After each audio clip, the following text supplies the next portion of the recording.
नमस्कार। मैं हूं प्रेम कुमार। प्रणाम इंडिया न्याय की बात में आपका स्वागत है।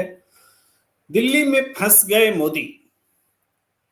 अरविंद केजरीवाल भी कर रहे हैं बड़ी गलती। कांग्रेस पर हमला करना केजरीवाल की बड़ी भूल साबित हो सकती है। दो बातें मैं एक साथ कह रहा हूं।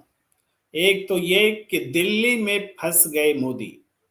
दिल्ली के विधानसभा चुनाव को, चुनाव की रणनीति को, चुनावी दांव पेच को समझने के लिए हमें बारी बारी से हर उस फैक्टर्स को समझना पड़ेगा कि क्या चल रहा है दिल्ली में। दिल्ली विधानसभा चुनाव, आप जानते हैं कि सबसे पहले चुनाव मैदान में प्रत्याशी घोषित करने में, कैंपेनिंग करने में निश्चित रूप से आम आदमी पार्टी आगे रही। लेकिन इसका मतलब ये नहीं है कि जो पहले दिन आगे रही वो आखिरी तक आगे रहेगी। लेकिन हाँ, उसको एडवांटेज है। अब दूसरे नंबर की पार्टी किसको माना जाए? जाहिर बात है, आंकड़े कहते हैं कि बीजेपी दूसरे नंबर की पार्टी है। इस हाथ लोकसभा सीट जीत जाती है, विधानसभा में भी 8 सीटें हैं उसके पास, और कांग्रेस के पास कुछ भी नहीं है। तो दूसरे नंबर की पार्टी बीजेपी।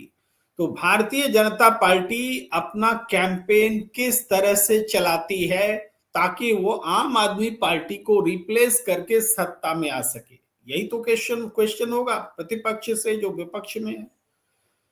लेकिन क्या बीजेपी आम आदमी पार्टी के खिलाफ पॉजिटिव कैंपेन कर पा रही है, कर सकी है? आम बीजेपी की ओर से आम आदमी पार्टी को चुनौती देने के लिए कौन खड़ा है, कौन सामने आया है?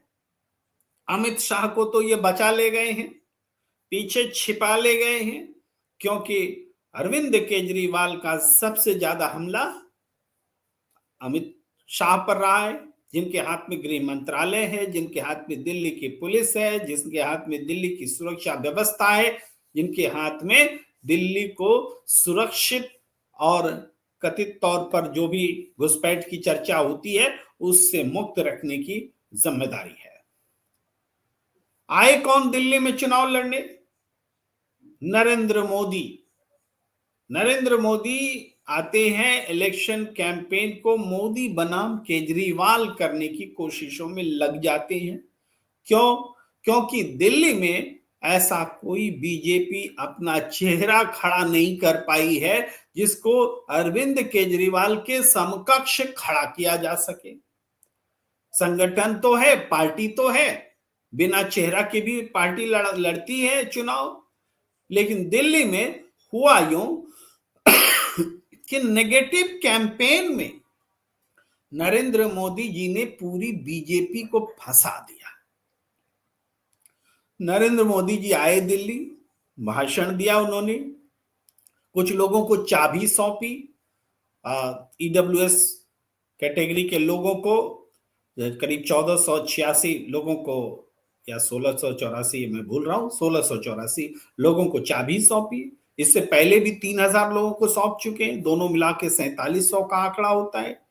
और यहां से उन्होंने अरविंद केजरीवाल पर जो हमला किया वो देखिए। आप चाबी सौंपते हैं, किसी को मकान देते हैं, तो ये आपका पॉजिटिव कैंपेन है, नेगेटिव नहीं है। इस पर तो आम आदमी पार्टी ने नरेंद्र मोदी जी को घेर ही दिया। ये एक अलग है, दांव पे चलता है, कोई किसी जो भी प्रतिपक्ष है दूसरी पार्टी को घेरता है। नरेंद्र मोदी जी को भी घेरा गया कि भाई आप तो 2022 में ही 15 अगस्त 2022 तक सबको छत देने वाले थे। दिल्ली में भी 5 लाख लोग झुग्गी झोपड़ी के मकान हैं, तो उनको आप जब 4700 मकान 10 साल में देंगे तब तो 5 लाख लोगों को देने में सदियां बीत जाएंगी। तो आप क्या लोगों के वादे पूरे करेंगे? ये उन्होंने काउंटर दिया। लेकिन मैं कह रहा हूं दूसरी बात कि नरेंद्र मोदी जी ने इस पॉजिटिव कैंपेन को बढ़ाया होता तो बहुत बड़ी बात होती, लेकिन उन्होंने एक नेगेटिव कैंपेन को लॉन्च कर दिया, और वो था केजरीवाल का शीश महल। बिना नाम लिए हुए उन्होंने शीश महल कहा और हमला बोला। अब उसका नतीजा क्या हुआ? उसका नतीजा ये हुआ कि शीश महल के समांतर आम आदमी पार्टी राजमहल लेकर चली आई। राजमहल का नैरेटिव सेट हुआ और जो कुछ भी आज के दिन दिल्ली में हुआ वो नाटकीयता, जो राजनीति में जो नाटकीयता है उसकी पराकाष्ठा है।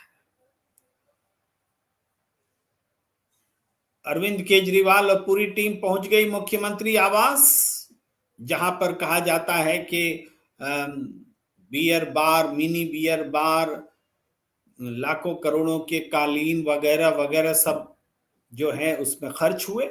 उसका ब्यौरा मीडिया में भरे पड़े हैं, उतना में मुझे याद करने की आवश्यकता नहीं है। तो वो पहुंच गए कि कहाँ है भाई सोने का टॉयलेट और तमाम चीजें, आज हम जनता के बीच देखेंगे भी, दिखाएंगे भी। अब वहां पहुंचने के बाद पता चला कि वहां तो ताला लगा हुआ है, पीडब्ल्यूडी के हाथ में होता है क्वार्टर, उन्होंने ताला लगा रखा है। तो बात बिल्कुल सही है।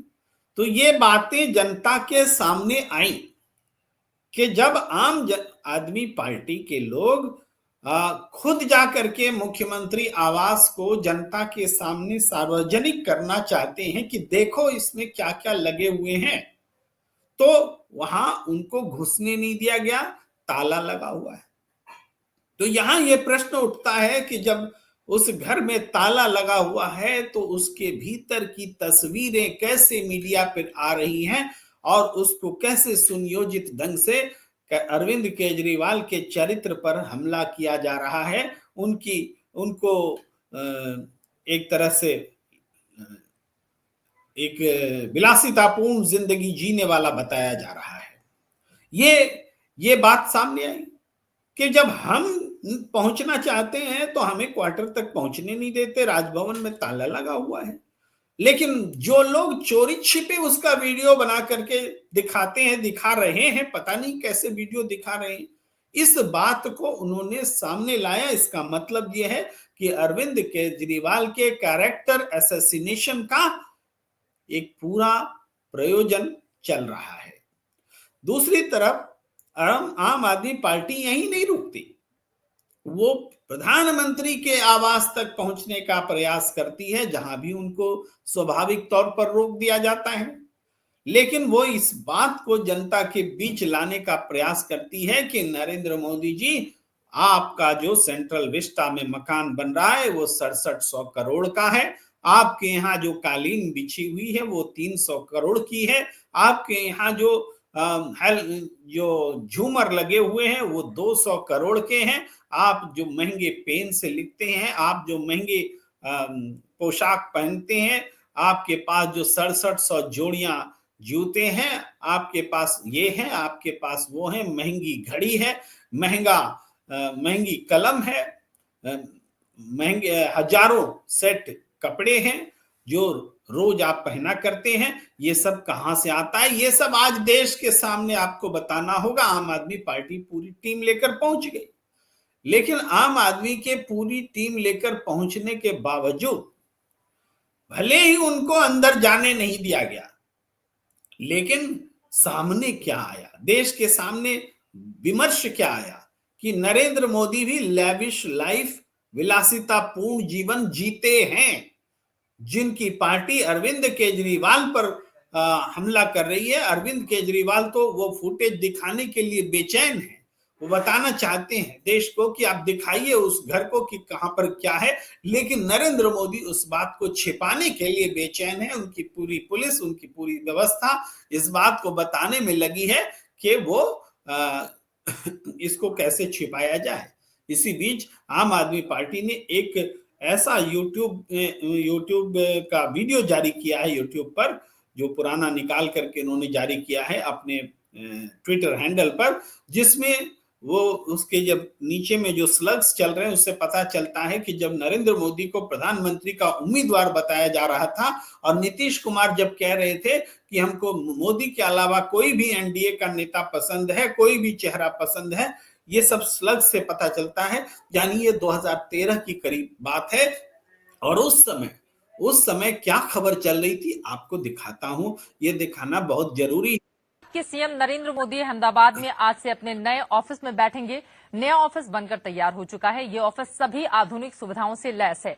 इसमें सीसीटीवी कैमरे, बुलेट प्रूफ लिफ्ट लगे हुए हैं। सौर बिजली पैनल के साथ इसकी ग्रीन बिल्डिंग तैयार है। बस अब सभी को इंतजार है नरेंद्र मोदी के आने का। 5 मंजिला ये इमारत है। तकरीबन 150 करोड़ इसकी लागत आई है इस इमारत को बनाने में और 1 साल लगे हैं इसे तैयार करने में। मुख्यमंत्री और मंत्रिमंडल से जुड़े हुए तमाम कामकाज यहीं से निपटाए जाएंगे। 5 मंजिला ये इमारत जिसका आज उद्घाटन खुद मुख्यमंत्री नरेंद्र मोदी करेंगे। स्वर्णिम संकुल 1 इसका नाम रखा गया है, जिसका उद्घाटन करने के लिए नरेंद्र मोदी पहुंचेंगे अपने पूरे दल बल के साथ।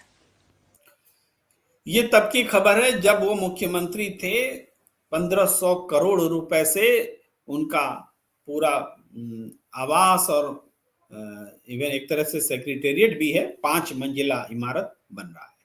ये तब की खबर है जिसको ये ट्विटर पर डाल रहे हैं। इसका मतलब क्या है? इसका मतलब ये है कि एक ऐसे विषय पर चर्चा हो रही है जिस विषय पर चर्चा होने से आम जनता का कोई फायदा नहीं है। आम जनता को बस ये जा रहा है कि जो भी कुर्सी पर बैठ रहा है वो अपने लिए सुख सुविधाओं को जुटाने में लगा है, नाम गरीबों का लेता है, लेकिन खुद को अमीरी जिंदगी देने के लिए पूरे दिन पूरी कार्यकाल कवायद करता रहता है। ये मैसेज जा रहा है और दिल्ली में इसी अर्थ में हम कह रहे हैं कि नरेंद्र मोदी फंस गए हैं। नरेंद्र मोदी बनाम केजरीवाल की लड़ाई जरूर इंटरेस्टिंग होगी, लेकिन ये लड़ाई किसके महल में कितने रुपए खर्च हुए, कौन कितने 100 करोड़ की कालीन अपने घर में लगाया हुआ है, कौन कितने 100 करोड़ का झूमर अपने घर में लगाया हुआ है, किसका टॉयलेट सीट सोने का है, किसके घर में विदेश से आयातित मार्बल्स लगे हुए हैं, ये इन सब बातों पर चर्चा हो रही है। तो कहीं ना कहीं वो 10 लाख सूट वाला जो राहुल गांधी का सबसे पहले आपको याद होगा हमला था कि ये 10 लाख के सूट वाले प्रधानमंत्री हैं, ये चाय वाला खुद को जरूर कहते हैं। उसके बाद से नरेंद्र मोदी ने 10 लाख वाला सूट पहनना छोड़ दिया था, आपको याद होगा। तो अब ये वो सारी चीजें इकट्ठा हो गई हैं और ये चीजें दिल्ली में नरेंद्र मोदी के पूरे कैरेक्टर पर, पूरे पर्सनालिटी पर एक बहुत बड़ा सवाल पैदा कर रही है। यहां से आप स्टार्ट हो गए हैं और ये दिल्ली में चुनाव प्रचार का एक अहम जो विषय हो गया है कि मुख्यमंत्री ज्यादा आलीशान जीवन जी रहा था या प्रधानमंत्री आलीशान जीवन जी रहे हैं, एक मुद्दा बन गया है। इस बीच दिल्ली में कुछ और घटनाएं भी घटी हैं। यहां पर भी हम कहेंगे अरविंद केजरीवाल भी बहुत बड़ी भूल कर रहे हैं, इसकी भी चर्चा होनी बहुत जरूरी है। अरविंद केजरीवाल ने तब बहुत बड़ा हमला बोला था अजय माकन पर, जब अजय माकन ने उन पर बड़ा हमला बोला था कि वो एंटी नेशनल हैं। तब अरविंद केजरीवाल ने यहां तक कह दिया था कि वो कांग्रेस को इंडिया गठबंधन से अलग कर देंगे। केजरीवाल ने, उनकी पार्टी के संजय सिंह ने यह बयान दिया था, यानी आम आदमी पार्टी ने यह कहा था। तब ये बात बहुत महत्वपूर्ण थी, लेकिन थोड़े ही समय में राजनीति इतनी आसान नहीं है। कांग्रेस को आप अगर गाली देंगे तो यकीन मानिए कि आपको फायदा नहीं होगा, क्योंकि आप कांग्रेस के साथ इंडिया गठबंधन में हैं। अब मैं जो ये बात कह रहा हूं तो इस बात की काट के लिए मैं जो कह रहा हूं, इसकी काट के लिए, क्योंकि जो मैं कह रहा हूं वो राजनीतिक रूप से लोग बोल रहे हैं, तो इस सोच को काटने के लिए अरविंद केजरीवाल ने आज एक दूसरा पैंतरा चला और वो ये कि समाजवादी पार्टी की ओर से और तृणमूल कांग्रेस की ओर से उन्होंने एक समर्थन अपने लिए जुटाया। तो अब ये इस समर्थन का क्या मतलब है? इस समर्थन का मतलब साफ है कि इंडिया गठबंधन में जो कांग्रेस और आम आदमी पार्टी एक दूसरे के खिलाफ लड़ रही हैं, इन दोनों को छोड़कर बाकी के दल क्या सोचते हैं? बाकी के दल की ये सोच आ रही है कि आम आदमी पार्टी यानी इंडिया गठबंधन का एक साथी अगर सत्ता में है तो उसकी सत्ता को बचाए रखने का प्रयास करना चाहिए, न कांग्रेस के चुनाव लड़ने से ये मकसद दूर होता है। तो इसी सोच के साथ समाजवादी पार्टी और तृणमूल कांग्रेस ने आम आदमी पार्टी को समर्थन दिया है। हम और आप सब जानते हैं कि इन दोनों पार्टियों के समर्थन का जमीनी स्तर पर कोई वैल्यू नहीं है, लेकिन इंडिया गठबंधन में इसका परस्पर संबंध के ख्याल से बहुत महत्व है। और इसी अर्थ में अरविंद केजरीवाल की साथी संजय सिंह ने कहा था कि हम कांग्रेस को ही इंडिया गठबंधन से आउट कर देंगे। तो ये दिल्ली में कांग्रेस इंडिया गठबंधन से उनके अनुसार आउट हुई दिखती है। चलिए, ये आपकी उपलब्धि हो सकती है, लेकिन जब आप कांग्रेस के अशोक गहलोत पर हमला करते हैं, अशोक गहलोत की बाइट को लेकर के ट्वीट करती है आम आदमी पार्टी कि अशोक गहलोत कह रहे हैं कि हमारा विपक्ष, हम आम आदमी पार्टी का विपक्ष हैं, तो ये बात गलत है। कांग्रेस बीजेपी को अपना विपक्ष क्यों नहीं बता रही है, ये बोल करके वो कांग्रेस पर हमला करते हैं और कांग्रेस और बीजेपी में मिली भगत बताते हैं। अब देश का कोई भी व्यक्ति, राजनीतिक सोच समझ रखने वाला व्यक्ति कांग्रेस और बीजेपी के बीच में मिली भगत की बात को स्वीकार नहीं कर सकता। भाई, हमने स्लीपर सेल जैसी बातें तो सुनी है, लेकिन कांग्रेस और बीजेपी में नेतृत्व लेवल पर कोई समझौता हो जाए और वो भी एक आम आदमी पार्टी को जिसका वजूद सिर्फ 2 स्टेट में है, ये मानने वाली बात नहीं है। फिर भी वो अगर हमला कर रहे हैं तो ये बहुत बड़ी रणनीतिक भूल है अरविंद केजरीवाल की। वो चुप रह सकते थे। भाई, कांग्रेस को भी चुनाव लड़ने का अधिकार है, आम आदमी पार्टी भी गई थी हरियाणा में चुनाव लड़ने, उनको भी अधिकार था। समाजवादी पार्टी भी गई थी मध्य प्रदेश में और महाराष्ट्र में चुनाव लड़ने, उनको भी अधिकार था। कांग्रेस नहीं गई उत्तर प्रदेश में बाई इलेक्शंस लड़ने, इसलिए कि समाजवादी पार्टी को अकेले लड़ने में उनको हम मदद करेंगे, ये भी उनका फैसला था। तो ये प्रश्न तो उठता है कि समाजवादी पार्टी को अपने स्टेट में कांग्रेस का समर्थन चाहिए, लेकिन दूसरे स्टेट में वो कांग्रेस का विरोध करेगी, ये प्रश्न भी उठता है। लेकिन हाँ, वो मौलिक बात है, मूल बात है कि इंडिया गठबंधन के घटक दल कैसे कांग्रेस और आम आदमी पार्टी में अपना चुनाव करें, अपनी पसंद तय करें। तो जो सत्ता में है उसको बनाए रखने के लिए वो अपनी पसंद तय कर रहे हैं। लेकिन इसका मतलब क्या ये है कि समाजवादी पार्टी ने कांग्रेस को इंडिया गठबंधन से निकाल दिया है? इसका मतलब क्या ये है कि इंडिया गठबंधन टूट गया है? इसका मतलब ये कतई नहीं है। हम आपको एक बात और बता दें कि जो अजय माकन ने एक प्रेस कॉन्फ्रेंस का ऐलान किया था और वो प्रेस कॉन्फ्रेंस अनाउंस होने के बावजूद भी नहीं हुआ। उस प्रेस कॉन्फ्रेंस में अजय माकन ने घोषणा की थी कि वो और बहुत बड़ा खुलासा करेंगे।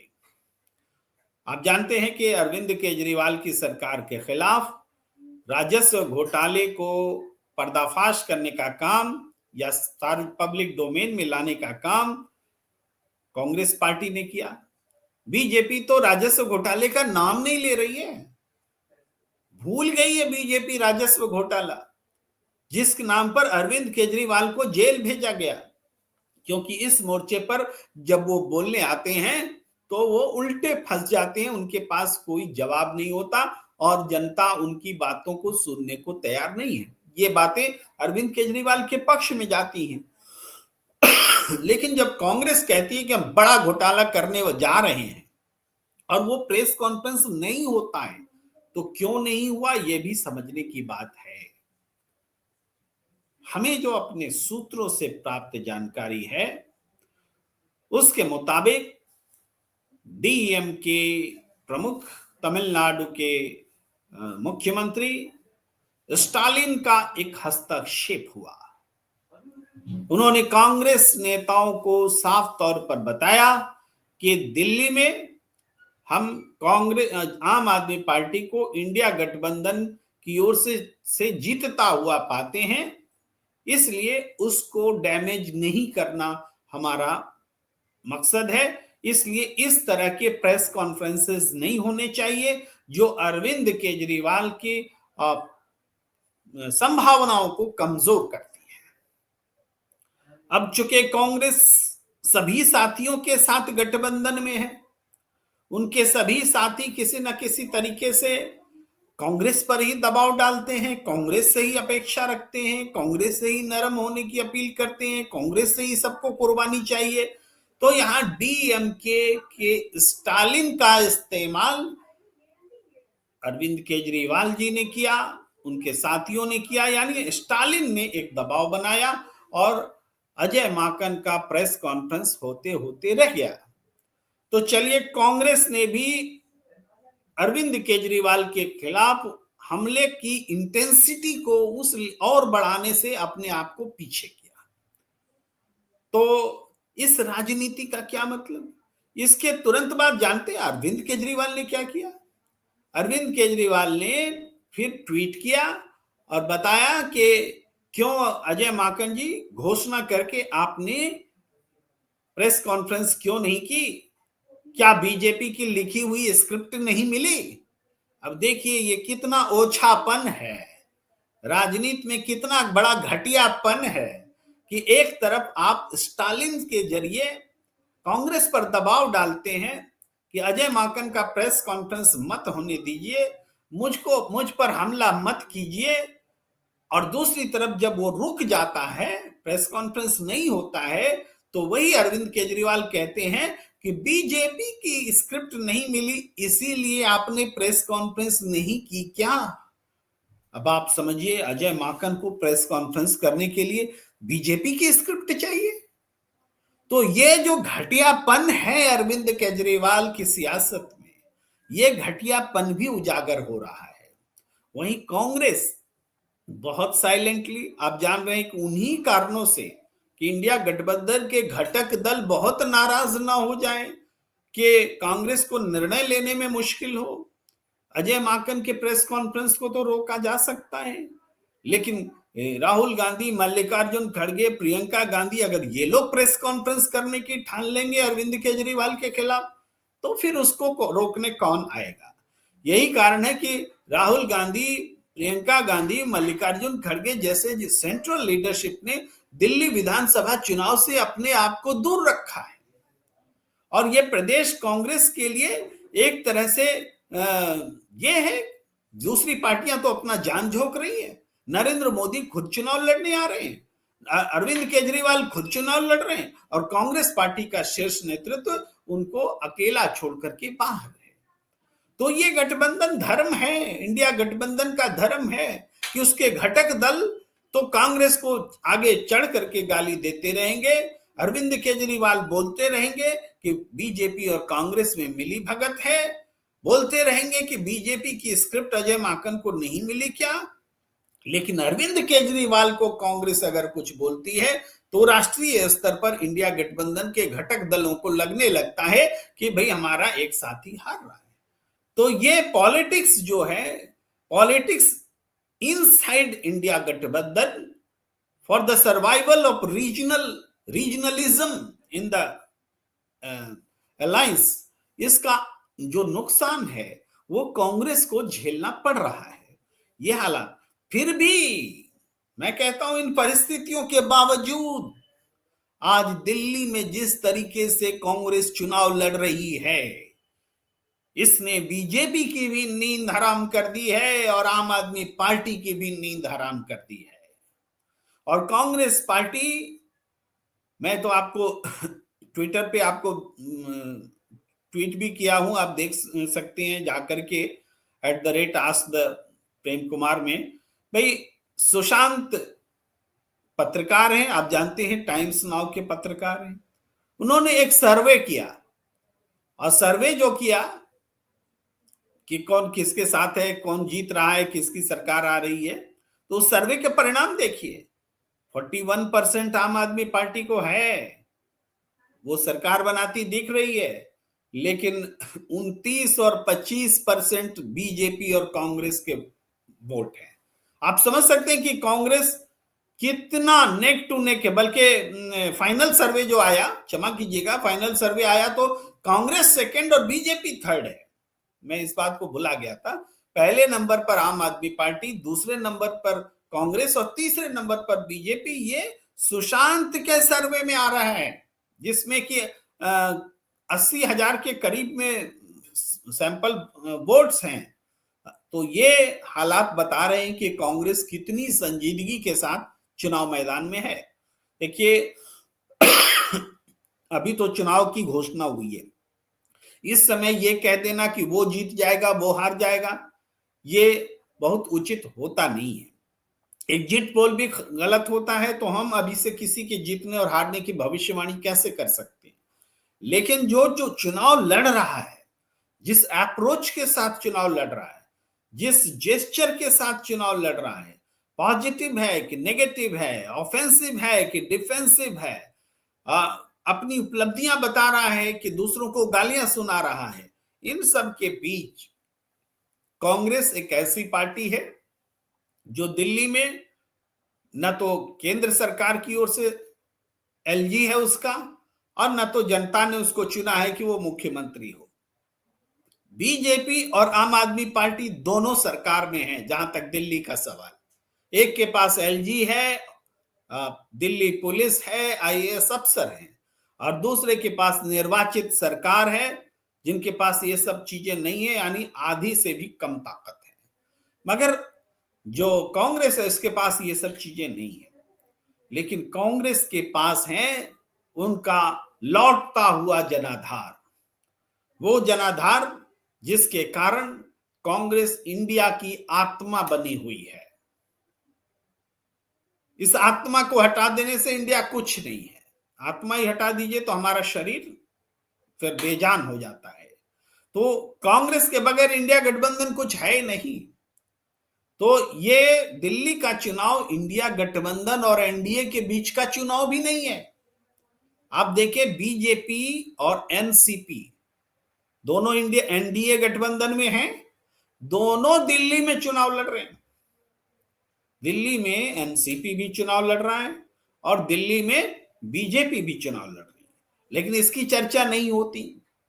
बीजेपी की कोशिश इंडिया गठबंधन में टूट फूट और इस तरह की बातों को बड़ा करके बनाने की है, क्योंकि बीजेपी की प्रायोरिटी में दिल्ली का चुनाव है ही नहीं।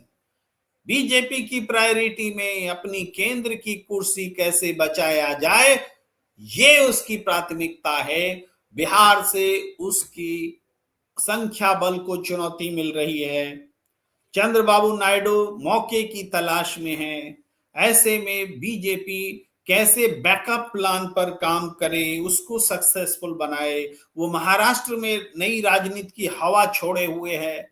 एक हवा बनाई जा रही है कि शरद पवार पूरी टीम के साथ दिल्ली ये एनडीए में आना चाहते हैं, बेटी सुप्रिया को मंत्री बनाना चाहते हैं, ताकि एक ऐसा भ्रम पैदा हो जिससे कि नीतीश कुमार भी सीधे हो जाए, उनको भी लगे कि हम तुमको वैल्यू नहीं दे रहे हैं क्योंकि हमारे पास तो संख्या बल है। तो दिल्ली चुनाव से ज्यादा बीजेपी की कोशिश इंडिया गठबंधन में फूट डालने की है, ये दिखाने की है कि इंडिया गठबंधन में फूट है, और ताकि उनकी संख्या बल जो है वो एकजुट है, ऐसा संदेश दे सके। ये उनकी प्राथमिकता में है। तो इस प्राथमिकता में निश्चित रूप से अरविंद केजरीवाल इस्तेमाल हो रहे हैं, अखिलेश यादव भी इस्तेमाल हो रहे हैं, और मायावती और ममता बनर्जी भी इस्तेमाल हो रही हैं, क्योंकि इनका अपना अपना जो क्षुद्र स्वार्थ है। अभी नेशनल लेवल पर कोई गठबंधन नहीं है भाई, स्टेट लेवल पर सबने एक दूसरे के खिलाफ लड़ा है, तो फिर यहां कांग्रेस लड़ेगी तो आपको क्या प्रॉब्लम है भाई? क्यों नहीं लड़े कांग्रेस? कोई बताए तो। दिल्ली में 15 साल लगातार सत्ता में रही थी आम आदमी पार्टी की सरकार से पहले, तो उस कांग्रेस को फिर से चुनाव लड़ने का हक क्या छीन लेंगे? उस कांग्रेस को क्यों नहीं चुनाव लड़ना चाहिए? और सबसे पहले अरविंद केजरीवाल ने कहा था कि दिल्ली में कोई गठबंधन नहीं होगा, हम अकेले चुनाव लड़ेंगे। तो कांग्रेस को चुनाव लड़ने के लिए उन्होंने ही न्योता दिया। जब अरविंद केजरीवाल ने कांग्रेस को चुनाव लड़ने का न्योता दे डाला, तो वो इस तरह का एक तरह से रोना रोना हुआ कि वो अखिलेश यादव से कहवा रहे हैं कि उनको समर्थन है, ममता बनर्जी से कहवा रहे हैं उनको समर्थन है। अरे ममता बनर्जी आएगी अरविंद केजरीवाल को जिताने के लिए? क्या अखिलेश यादव आएंगे अरविंद केजरीवाल को जिताने के लिए? अरविंद केजरीवाल को जिताने या हराने का जो फैसला दिल्ली की जनता लेगी ना। और दिल्ली की जनता के सामने आपको अकेले चुनाव लड़ने का दम नहीं है, आपको इंडिया गठबंधन का सपोर्ट चाहिए। और इंडिया गठबंधन का मतलब कांग्रेस छोड़कर इंडिया गठबंधन होता ही नहीं है। तो यहां भी अगर आप अरविंद केजरीवाल कांग्रेस पर हमला करना छोड़ देते, तब एक बुद्धिमत्ता समझ में आती। इंडिया गठबंधन के भीतर वो एक लॉबिंग करके कांग्रेस पर प्रेशर डाल रहे हैं कि वो उसके प्रति थोड़ा पॉजिटिव हो जाए।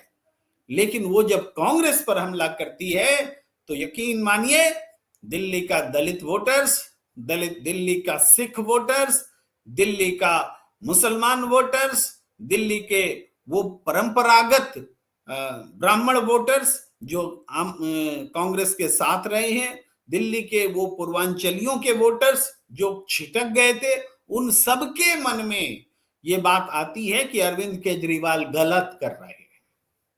और यही बात अरविंद केजरीवाल को नुकसान करेगी। ये बहुत बड़ी भूल कर रहे हैं अरविंद केजरीवाल। अभी भी जो सर्वे में हम 40-41% जो देख रहे हैं अरविंद केजरीवाल के लिए, ये 40-41% समझिए 54% से गिर करके आया है 40-41। इसको और थोड़ा गिरने में टाइम नहीं लगेगा। 41 से 37 हो गए, 38 हो गए, इतने में सत्ता से बाहर हो जाएंगे। ये बात समझ लीजिए। 3-4% का खेल है। अगर ये 3-4% बचाना चाहते हैं तो आपको कांग्रेस इंडिया गठबंधन में है बोलने से काम नहीं चलेगा। कांग्रेस का भी आपको समर्थन मिला हुआ है, ये संदेश देना होगा। चैलेंजिंग है, कांग्रेस तो इतनी जल्दी नहीं मानेगी। वो चुनाव मैदान में है, वो लड़ रही है।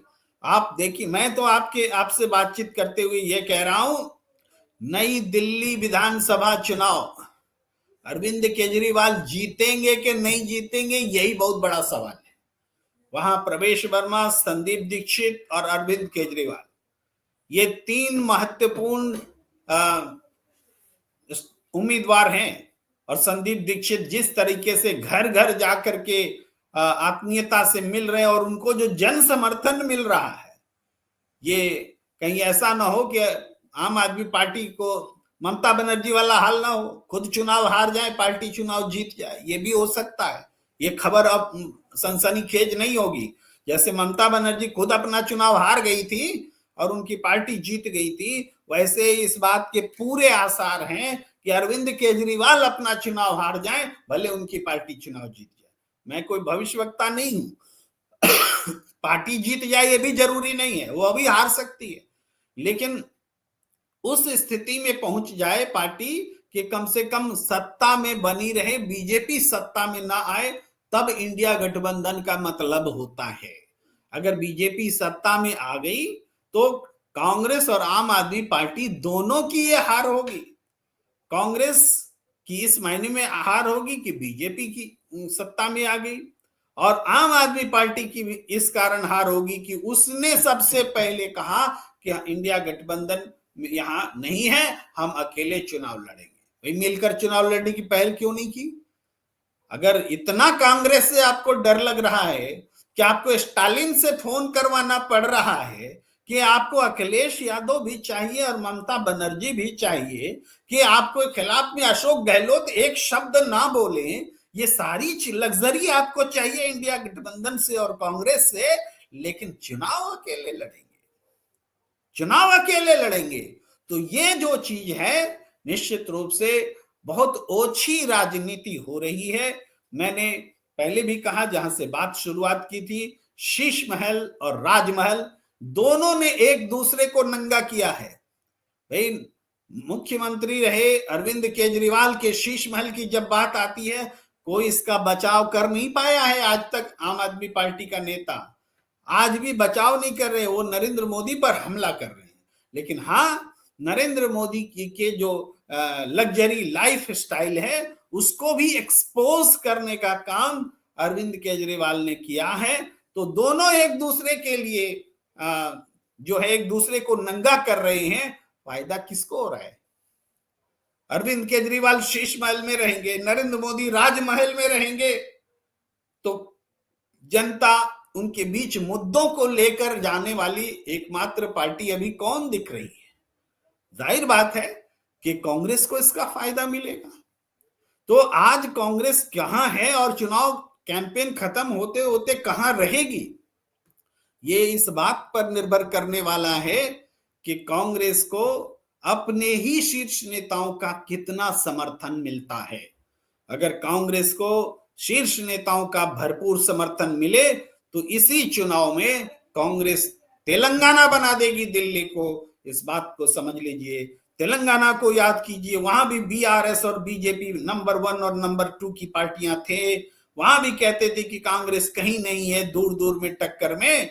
लेकिन नंबर 1 गद्दी से बाहर हो गया और नंबर 2 को नंबर 1 बनने का मौका नहीं मिला, वो नंबर 3 में चला गया और कांग्रेस पार्टी में की तेलंगाना में सरकार बन गई।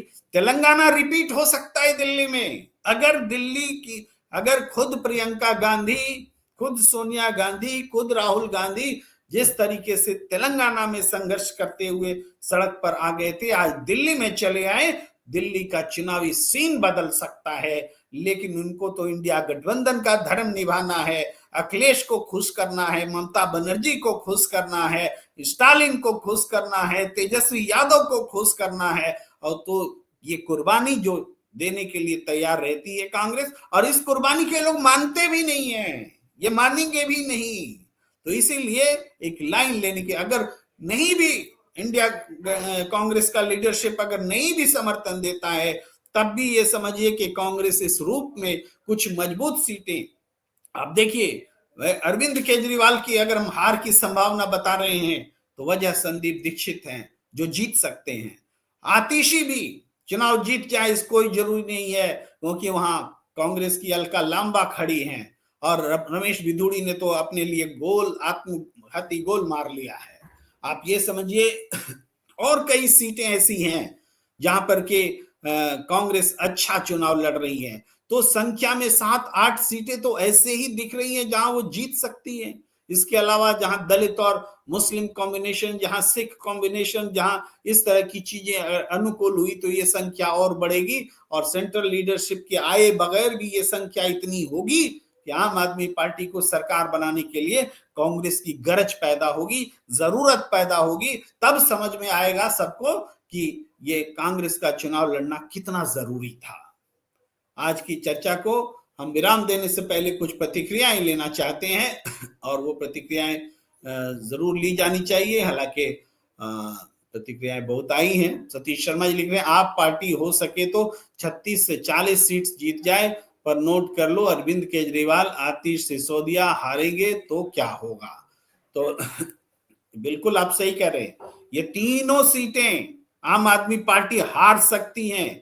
मनीष सिसोदिया के बारे में तो सब लोग कह रहे हैं कि उनका जीतना मुश्किल है। अरविंद केजरीवाल के बारे में मैं कह रहा हूं कि बहुत मुश्किल है, बहुत मुश्किल है। और आपको आतिशी के बारे में भी बहुत मुश्किल में फंसी हुई हैं। तो ये नेता अगर चुनाव हार जाए तो क्या होगा आम आदमी पार्टी का, ये सवाल सतीश शर्मा जी कर रहे हैं। मेरा हाफ कुछ बोल रहे हैं, चलिए बातचीत चल रही, मैं सबका आभार जताता हूं, सबकी प्रतिक्रिया तो ले नहीं पा रहा हूं। रुद्राज लिख रहे, एक लीडर अपने बेनिफिट के लिए लड़ रहा है, ये राहुल गांधी में क्लियर दिख रहा है। राहुल गांधी को काहे के लिए बीच में घसीट लाते हैं? एक तो फैशन बन गया है राहुल गांधी को घसीट के लाना। राहुल गांधी न चुनाव लड़ रहे हैं, न कह रहे हैं कि कभी प्रधानमंत्री बनना है। राहुल गांधी इसीलिए सबकी आंखों में चुभते हैं क्योंकि राहुल गांधी ने देश की राजनीति को बदला है। आगे आइए, पवन जी लिख रहे हैं गुड, और प्रतिक्रियाएं तो बहुत सारी हैं, लेकिन वो प्रतिक्रिया जो जिस पर चर्चा हो सके वो मैं खोज रहा हूं। रुद्रा जी लिख रहे हैं ये दो माँ बेटा ने कांग्रेस को समाप्त कर दिया है, यही दो कारण भारत में अब अपोजिशन बचा नहीं है।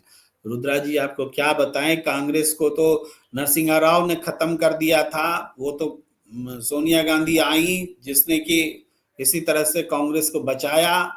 उसके बाद में दो दो यूपीए के कार्यकाल चलाए, 10 साल शासन किया, कांग्रेस कहाँ खत्म हुई?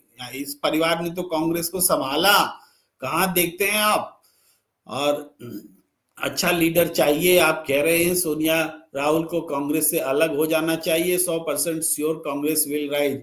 तो फिर कांग्रेस रहेगी नहीं। कांग्रेस का मतलब है गांधी नेहरू की विचारधारा, उसके बिना तो बहुत पार्टी है, जनता दल और फलाना दल सब आए और गए, तो उसके बिना ये पार्टी भी गैर कांग्रेसी हो जाती है। कांग्रेस का मतलब है एक मध्य मार्गी पार्टी, कांग्रेस का मतलब है गांधी नेहरू की सोच, और कांग्रेस का मतलब है उस सोच को बढ़ाने। कांग्रेस परिवार केंद्रित पार्टी रही है, ये आलोचना थोड़े है, ये उसकी मजबूती है।